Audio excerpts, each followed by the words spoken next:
নমস্কার বন্ধুরা, কেমন আছো সবাই? আশা করি সবাই ভালো আছো। আমিও ভালো আছি। তো আজ আমি চলে এসেছি, তোমরা হয়তো অনেকে জায়গাটা বুঝতেও পারছো, একটু ঘোরালে আরও ভালো বুঝতে পারছো। তার জন্য আছি দুর্গাপুর ব্যারেজের কাছে। তো তার আগে আমি ব্যারেজ সম্পর্কে কিছু বলি। ব্যারেজটা শুধু স্ট্রাকচারটা দেখো, স্ট্রাকচারটা একটু ইউনিক স্ট্রাকচার। আর সত্যি কথা বলতে ব্যারেজটা এতদিন আমার মনে হয় টিকে আছে এই স্ট্রাকচারটার জন্য।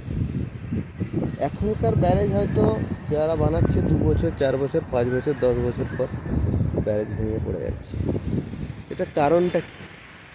এটা আমরা নিজেরাও জানি কারণ পুরোপুরিভাবে করাপশানে হচ্ছে।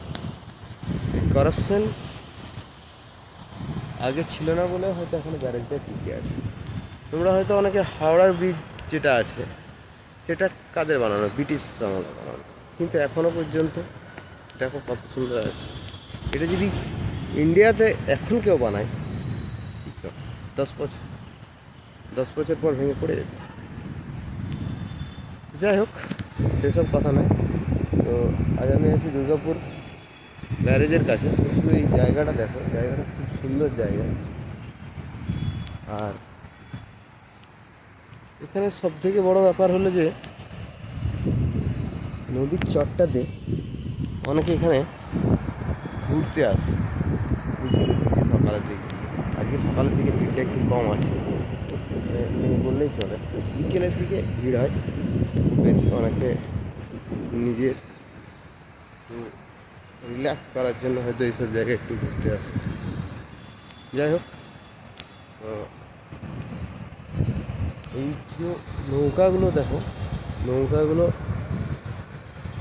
এরা কী করছে? এরা মাছ ধরছে। তো এই যে দুর্গাপুর ব্যারেজে এখন দাঁড়িয়ে আছে, দুর্গাপুর ব্যারেজে আবার তোমরা দেখতে পাচ্ছ। আর সব গেটগুলো এখন খোলা নেই। গেটগুলো খোলা থাকলে জলের পরিমাণ প্রচুর থাকে। মানে এখানে এত জল থাকে যে আমি এখানে যেখানে দাঁড়িয়ে আছি তার থেকে হয়তো আরও উপরে জল চলে যাবে। কিন্তু যেহেতু এক দুটো গেট খোলা আছে, দেখো ম্যাক্সিমাম গেট বন্ধ। এক দুটো খোলা আছে, শুধুমাত্র জলের প্রেশারটা একটু যাতে ওখানে কম থাকে সেই জন্য। আর এই যে আমার পিছনে দেখতে পাচ্ছ, নৌকা নিয়ে অনেকে আছে। তারা এখানে মাছ ধরার জন্য দাঁড়িয়ে আছে। কিছু হয়তো নিজের জীবিকা উপার্জনের এটাই হয়তো পথ তাদের। তো আমি যেটা দেখাতে চাইছি যে দুর্গাপুর ব্যারেজ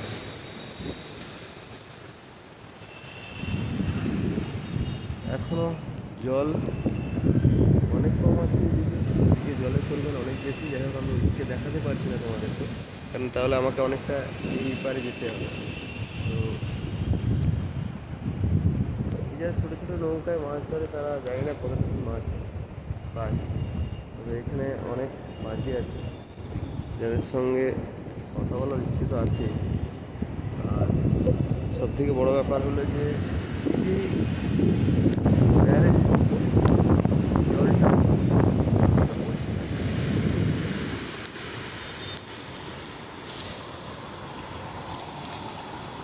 জলটা পুরোপুরি পরিষ্কার।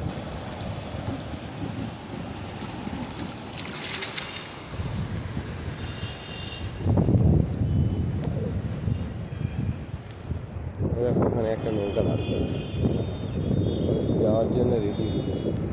আর এইদিকে পুরো নৌকাগুলো। যাই হোক, টাটা বাইকা, আজকের মতন এখানেই শেষ করছি। পরবর্তী দেখা হবে তোমাদের সাথে।